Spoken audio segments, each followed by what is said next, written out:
ஜெய் ஸ்ரீ மாத்ரே நமக. ஜெய் குருதத், ஜெய் குரு பிரசனா. நமஸ்காரம். நான் கரூர்லேருந்து வல்சலா பணிக்கர், பிரசன்ன ஜோதிடர். இன்றைக்கி நம்ம புரட்டாசி மாத ராசி பலன்கள் துலா ராசிக்கு எப்படி இருக்குன்னு பார்க்க போகிறோங்க. இந்த புரட்டாசி மாதம் எப்போ பிறக்குது அப்படின்னா செப்டம்பர் 17ஆம் தேதி செவ்வாய்க்கிழமை சதய நட்சத்திரத்தில் இந்த மாதம் பிறக்குது. இந்த மாதம் சதய நட்சத்திரத்தில் பிறக்கிறதுனால சுவாதி நட்சத்திரக்காரங்கள் துலா ராசியில் இருக்கக்கூடிய சுவாதி நட்சத்திரம், அதாவது சதய நட்சத்திரத்துக்கு திரிஜென்ம நட்சத்திரம் தான் பார்த்திங்கன்னா சுவாதி நட்சத்திரம். ஸோ சுவாதி நட்சத்திரக்காரங்க பரிகாரம் பண்ணிக்கணும். என்ன பரிகாரம் பண்ணணும்னா, புரட்டாசி மாதம் பிறக்கிற அன்று அதாவது காலையில் 6 மணிலேருந்து 12 மணிக்குள்ள நீங்கள் ஏதாவது ஒரு கோவிலுக்கு போயிட்டு சித்தர்கள் வழிபாடு பண்ணுங்க, ஜீவசமாதி வழிபாடு பண்ணுங்க. அங்கே இருக்கக்கூடிய சன்னியாசிகள், அதாவது சன்னியாசிகள்னு அப்படின்னா அதாவது இறைவன் நிலையிலே இருப்பாங்க, ஆனால் அவங்க பிச்சை எடுக்க மாட்டாங்க, அப்படியே அவங்க உட்கார்ந்துருப்பாங்க இல்லையா, அந்த மாதிரி இருக்கிறவங்களுக்கு சாப்பாடு உங்களால் என்ன முடியுதோ அந்த சாப்பாடை வாங்கி கொடுங்க. சாதுக்கள் அப்படின்னு சொல்லுவோம் இல்லையா, அவங்களுக்கோ அல்லது சன்னியாசிகளுக்கோ சாப்பாடு வாங்கி கொடுங்க. அது மட்டும் இல்லாமல் ஏழை இருக்கக்கூடியவங்களுக்கு ஒரே ஒருத்தருக்கு மட்டும் அவங்களுக்கு என்ன தேவையோ அதை பார்த்து நீங்கள் சாப்பாடு அன்னதானம்னா பெரிய லெவல்லலாம் நீங்கள் பண்ண தேவையில்லை. ஒரே ஒருத்தருக்கு அவங்களுக்கு என்ன வேணும் அப்படிங்கிறத கேட்டுட்டு வாங்கி கொடுங்க. அந்த சாப்பாடு வீணாகாமல் பார்த்துக்கணும். அதுதான் இதை பண்ணிட்டீங்க அப்படின்னா இந்த மாதம் தேவையில்லாத கண்டங்கள், அலைச்சல்கள், வீண் விரயங்கள்லாம் இருக்காது. இந்த மாதம் நல்ல வருமானம் வரதுக்கு உண்டான அமைப்புகளும் இருக்குது. புரட்டாசி மாதத்தை பொறுத்த வரைக்கும் துலா ராசிக்கு ரொம்ப நல்லா இருக்குது. நிறைய விரயம் இருந்தாலுமே உங்களுக்கு எல்லாமே சுப விரயமாக இருக்குது. ஏன்னா உங்களுக்கு 3, 6 கூடிய குரு 12ஆம் இடத்தை பார்க்குறாரு. தொழில் மூலிமா, உத்தியோகம் மூலிமா நல்ல வருமானம் வந்தாலும் அந்த வருமானத்தை நீங்கள் நல்ல இன்வெஸ்ட் பண்ணணும். நீங்கள் சேவிங்ஸ் அப்படிங்கிறது இன்வெஸ்ட் பண்ணுறது ரொம்ப ரொம்ப முக்கியமானது. அதே மாதிரி சேவிங்ஸ் அப்படிங்கிறது ரொம்ப ரொம்ப முக்கியமானது. அதை புரிஞ்சுக்கணும். நீங்கள் அலட்சியமாக பணத்தை வச்சுருந்தீங்க அப்படின்னா அது தேவையில்லாத விரயத்துக்கும் போகும். வீடு, வண்டி, வாகனங்கள் வாங்கக்கூடிய அமைப்பு இருக்குது. உத்தியோக ரீதியாக, தொழில் ரீதியாக வெளிநாடு, வெளி மாநிலம் போகக்கூடிய அமைப்புகள் இருக்குது.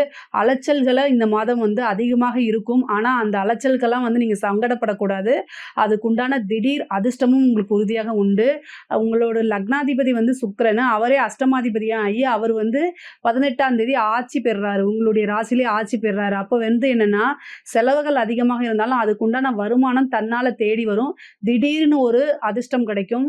அதே மாதிரி 12ஆம் அதிபதி 12ல் இருக்கனால வெளிநாடு பயணங்கள், ஒரு சிலர் ஃபாரினுக்கு டூர் போகிறது, வேலை விஷயமாவோ நீங்கள் பார்க்கக்கூடிய தொழில் ரீதியாகவோ உத்தியோக ரீதியாகவோ ஃபாரின் போகக்குண்டான அமைப்பு, வெளி மாநிலம் போகக்கூடிய அமைப்பு, நீண்ட தூர பிரயாணங்கள், இது எல்லாமே இருக்குது. உத்தியோகத்தில் சிறு சிறு மாற்றங்கள் இருக்குது. தொழிலில் நல்ல கவனம் தேவை. நல்ல போயிட்டு இருக்கக்கூடிய டைமில் அலட்சியம் காட்டினீங்கன்னா அது ஆபத்தில் முடியும். அதனால் தொழிலில் ரொம்ப கவனமாகவும் எச்சரிக்கையாகவும் இருக்கணும். உத்தியோகத்தில் இருக்கவங்க நல்ல கம்யூனிகேஷன்ஸ் ரொம்ப பார்த்து ஜாக்கிரதையாக இருக்கணும். நீங்கள் வேறு யாரை பற்றியும் மற்றவங்க கிட்ட பேசாதீங்க. அதை திரித்து நீங்கள் தான் சொன்னீங்க, சொல்லாத விஷயத்த நீங்கள் தான் சொன்னீங்க அப்படின்னு சொல்லி உங்களுடைய வார்த்தைகள் போட்டு என்னென்னா நீங்கள் சாதாரணமாக ஒருத்தவங்களுக்கு ஃபேவர் பண்ணுறதுக்காக ஒரு வேர்டை யூஸ் பண்ணியிருப்பீங்க. ஆனால் அதே வேர்டுனால உங்களுக்கு பிரச்சனைகள் வரதுக்கு உண்டான வாய்ப்பு இருக்குது. அதனால் வார்த்தைகளில் ரொம்ப கவனம். முடிஞ்ச அளவுக்கு இந்த இதில் தேவையில்லாத யார்கிட்டையும் பேசுறது, தேவையில்லாத வார்த்தைகளை விடுறது, இதெல்லாம் அவாய்ட் பண்ணிக்கிறது நல்லது. குடும்ப ரீதியாக சம்டைம் பிரச்சனைகள் வரும். குடும்பத்தில் ஒற்றுமைகள் குறையிறதுக்கு வாய்ப்பு இருக்குது. அது எல்லாமே பார்த்துக்கணும். ஆனால் குருவுடைய அனுகிரகம் இருக்குது உங்களுக்கு. குரு அஷ்டமத்தில் இருந்தாலும் 2ஆம் இடத்தை பார்க்குறாரு. அதனால் குடும்பத்தில் சம்டைம் பிரச்சனை வந்தாலும் அது எல்லாமே சமாதானத்தில் கண்டிப்பாக முடிஞ்சிடும். கணவன் மனைவியிடையே இது வரைக்கும் பிரச்சனைகள்லாம் இருந்துச்சுன்னா அது எல்லாமே நீங்கும். 7 கூடையவர் பாக்கியஸ்தானத்துக்கு போயிடுறாரு. அப்போ 2 7 கூடையவர் பாக்கியத்தில் இருக்கிறது ஒரு நல்லது தான். உங்களுக்கு எவ்வளோ விரயமாக இருந்தாலும் அந்த அளவுக்கு இன்கம் சோர்ஸ் வந்துடும். தொழில் மூலிமா உங்களுக்கு நிரந்தர வருமானம் வருதுன்னு சொல்கிறது செவ்வாயுடைய அனுகிரகத்தினால தான். உங்களுக்கு 2 7 கூடையவர் செவ்வாயாக இருக்கிறாரு. அதனால் பொதுவாக துளாராசி 2 7 கூடையவர், அதாவது குடும்பத்துக்காகவும் உங்களுடைய லைஃப் பார்ட்னருக்காகவும் தான் நீங்கள் நிறைய விஷயங்களை செய்வீங்க. பட் ஆனால் அது என்னென்னா அங்கே 10ஆம் இடத்துல போய் நீச்சமாயிருது. அதனால் என்னென்னா நீங்கள் என்ன விஷயத்துக்காக ஒரு இதை செய்ய வரீங்க, உங்கள் குடும்பத்துக்காக தான், உங்கள் லைஃப் பார்ட்னருக்காக தான் இந்த விஷயத்தை நீங்கள் செஞ்சீங்க அப்படிங்கிறத அதை புரிஞ்சுக்க மாட்டாங்க. அதை புரிய வைக்கிறதுக்கு முயற்சி பண்ணுங்கள், அமைதியான முறையில், கத்தாமல். ஓகேங்களா? பொதுவாகவே ஒரு விஷயத்தை செய்யும்போது ஆழ்ந்து அதோடைய பின் விளைவுகள் எல்லாமே யோசித்து செய்யக்கூடிய நபர் தான் துளாராசிக்காரங்க. ஆனா, உங்களுக்கு வந்து சம்டைம் அதாவது குருவோடைய அஷ்டம குருவா இருக்கு இல்லையா?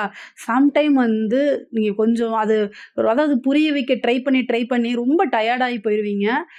ஆனா வந்து உங்கள பத்தியும், உங்களுடைய விஷயங்கள பத்தியும் கண்டிப்பா உங்களுடைய குடும்ப நபரும், லைஃப் பார்ட்னரும் கண்டிப்பா புரிஞ்சுக்குவாங்க. கவலையே படாதீங்க. உங்களுக்கு நல்ல அனுக்கிரகம்லாம் உண்டு. பாக்கியாதிபதி வந்து புதன் வந்து உங்களுக்கு நல்ல அனுக்கிரகத்த குடுப்பாரு. பாக்கியாதிபதி புதன் வந்து ஆட்சி பெறாரு. 12ஆம் இடத்துல ஆட்சி பெற்றாலும், ஆட்சி பெறுறது ரொம்ப நல்லது. நிம்மதியான தூக்கம் இல்லாம இருக்கிறவங்களுக்கெல்லாம் இந்த மாதம் வந்து நல்ல தூக்கம், நல்ல விஷயங்கள் எல்லாமே நடக்குங்க. புரட்டாசி மாசத்துல வந்து நெறைய நல்ல பலன்கள் இருக்கு.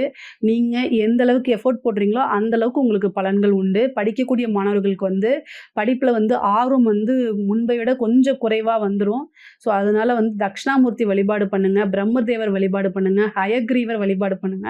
இது எல்லாமே நல்லா படிக்கணும். அதே நேரத்துல இந்த வழிபாடு பண்ணும்போது உங்களுக்கு சப்போர்ட்டிவா இருக்கும். வழிபாடு மட்டும் பண்ணிட்டு நீங்க படிக்காம எக்ஸாம் எழுதுனீங்கன்னா, உங்களுக்காக ஹயக்ரீவர் வந்து எழுத மாட்டாரு. நீங்க தான் எழுதணும். நீங்க எழுதுறது எதுக்காக ஹயக்ரீவர் வழிபாடு அப்படின்னு நான் சொல்றேன் அப்படின்னா, நீங்க படிச்ச கொஸ்டின்ஸு, நீங்க படிச்சதுல ஞாபகத்துல இருக்கணும் இல்லையா? அப்போ கடவுளோட பிளெஸ்ஸிங் கிடைக்கணும்ல, அதுக்காக தான் இவ்வளோ தூரம் சொல்றேன். நீங்க எஃபர்ட் என்ன போடுறீங்களோ, அதோட பலன்கள் கண்டிப்பாக உறுதியாக உங்களுக்கு உண்டு. பொதுவாவே நல்ல ஹார்ட் ஒர்க்கர் துலா ராசிக்காரங்க வந்து வேலை அப்படின்னா, அந்த வேலைய செஞ்சு முடிச்சதுக்கு அப்புறம் தான் ரிலாக்ஸே ஆவீங்க. அதுவரைக்கும் ரிலாக்ஸே ஆக மாட்டீங்க. உங்க தலையில ஏதோ ஒரு வெயிட் இருக்க மாரியே உங்களுக்கு ஒரு ஃபீல் ஆயிட்டே இருக்கும். உங்களுடைய வேலையில எந்த அளவுக்கு கவனம் செலுத்துறீங்களோ, அதே கவனம் வந்து உங்களுடைய குடும்பத்திலயும் நீங்க கொஞ்சம் டைம் ஒதுக்கி செலுத்தி தான் ஆகணும். காதல் சம்மந்தப்பட்ட பிரச்சனைகள் வரும். எல்லாத்துக்குமே டைம் அப்படிங்கிறது தான் காரணமாக இருக்கும். காதல் சம்மந்தப்பட்ட பிரச்சனைகள் வந்தாலும், அதில வந்து உங்களுக்கு கண்டிப்பா சக்சஸ் ஆயிரும். கவலைப்பட வேண்டாம். இந்த பிப்ரவரி மாசத்துக்கு மேல வந்து உங்களுக்கு நல்லா இருக்கு. அதுவரைக்கும் காதல் ரீதியான பிரச்சனைகள், மனக்குழப்பங்கள், மன சங்கடங்கள் இது எல்லாமே வரும். இந்த புரட்டாசி மாதத்துல வந்து பார்த்தீங்கன்னா, அக்டோபர்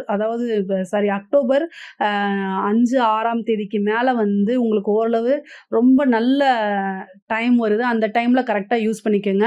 கணவன் மனைவியிடையே இருக்கக்கூடிய பிரச்சனைகள்லாம் சுமூகமா ஆயிடும். குடும்பத்தாருடைய ஒற்றுமை கிடைக்கும். குடும்பத்துல உங்களுக்கு நல்ல சப்போர்ட் கிடைக்கும். அதே மாரி மூத்த சகோதரனுடைய ஆதரவுகள் கிடைக்கும். வண்டி வாகனங்கள்ல போம்போது ரொம்ப கவனமாக போகணும். வண்டி வாகனங்கள் ரொம்ப லாங் டிராவல் நீங்க போறீங்க அப்படின்னா, வண்டி வாகனங்கள செக் பண்ணிக்கங்க. அது எந்த லெவல்ல இருக்கு அப்படிங்கிறத பார்த்துட்டு பண்ணுங்க. 12ஆம் இடம்ங்கிறது விரயம். அதனால அதே மாரி வீடு கட்டக்கூடிய அமைப்பு, வாகனங்கள் வாங்கக்கூடிய அமைப்புகள்லாம் இருக்கு. பெண்கள பொறுத்தவரைக்கும் இது நல்ல டைமு. வெளியில போகும்போது அதாவது அலைச்சல்கள் இருக்கும். ஆனா, ஆடை ஆபரண சேர்க்கை உண்டு. சுப விரயங்கள் உங்களுக்கு உறுதியாக உண்டு. புத்திர பாக்கியங்கள் இருக்குங்க.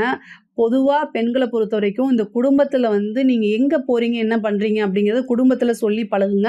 குடும்ப நபர்களுடைய ஆதரவுகள வாங்கிக்கங்க. அது வந்து உங்களுக்கு ரொம்ப பக்கபலமா இருந்து நெறைய உங்களுக்கு காப்பாத்தும். அரசியல் துறை சம்மந்தப்பட்டவங்களுக்கு இது ஒரு சூப்பரான டைமு. திடீர்னு ஒரு விஷயம் உங்களுக்கு நல்லது நடக்கும். கலைத்துறை சம்மந்தப்பட்டவங்களுக்கு பெரிய பெரிய வாய்ப்புகள்லாம் வரும். பாராட்டுகள் கிடைக்கும். வெளிநாடு போகக்கூடிய அமைப்புகள்லாம் இருக்கு. உத்தியோக ரீதியா வெளிநாடு போறதுக்கு உண்டான அமைப்பு இருக்கு. இவ்வளோ நாளா இல்லைனா கூட இந்த டைம் ட்ரை பண்ணுங்க. கண்டிப்பா கிடைக்கும். திடீர்னு ஒரு அதிர்ஷ்டம், பணம்ங்கிறது வந்து நீங்க அதிக எஃபோர்ட் போடாம ஏதாவது ஒரு அமைப்புகள் கிடைக்கும். அதாவது குரு வந்து வக்ரமாகுறாரு. கெட்டவன் கிட்டிடில் கிட்டிடும் ராஜயோகம்னு சொல்லுவாங்கல்ல. அது வந்து இந்த மாதம் உங்களுக்கு உண்டு. குரு வக்ரமாகறனால 2ஆம் இடத்த பார்க்கறனால அதிகமா எஃபோர்ட் போடாம ஒரு பணம் வந்து உங்களுக்கு கிடைக்கும். அது லாட்டரி, புதையல் இந்த மாரி ஏதாவது ஒரு விஷயங்கள் உங்களுக்கு வந்து சேரும்னு வச்சுக்கோங்களேன். துலா ராசிய பொறுத்தவரைக்கும் லக்கி டேட்ஸ் அப்படின்னு பார்த்தீங்க அப்படின்னா, செப்டம்பர் வந்து 24ஆம் தேதியும், அக்டோபர் வந்து 6ஆம் தேதி மற்றும் 15ஆம் தேதி வந்து லக்கி டேட்ஸா இருக்கு. லக்கி கலர் அப்படின்னு பார்த்தீங்கன்னா, எல்லோ கலர், கிரீன் கலருங்க. இது 2மே ரொம்ப சூப்பரா இருக்கு. இந்த கலர்ஸு, இந்த டேட்ஸ்ல வந்து நீங்க அதிகமா ஏதாவது ஒரு மீட்டிங் போறது, முக்கியமான நபர்கள சந்திக்கிறது, அந்த மாரி டைம்ல இது நீங்க போடக்கூடிய எஃபோர்ட்டோட சேர்ந்து இந்த மாரி விஷயங்கள யூஸ் பண்ணும்போது சிறப்பான பலன்கள உங்களுக்கு கொண்டு வந்து சேர்க்கும். இதுல ஏதாவது சந்தேகங்கள் இருக்கு அப்படின்னா கமெண்ட்ஸ்ல கேளுங்க. நான் கண்டிப்பா ஆன்சர் பண்றேன். நம்மளுடைய சேனலை லைக் பண்ணுங்க, ஷேர் பண்ணுங்க, சப்ஸ்கிரைப் பண்ணுங்க. நன்றி, வணக்கம்.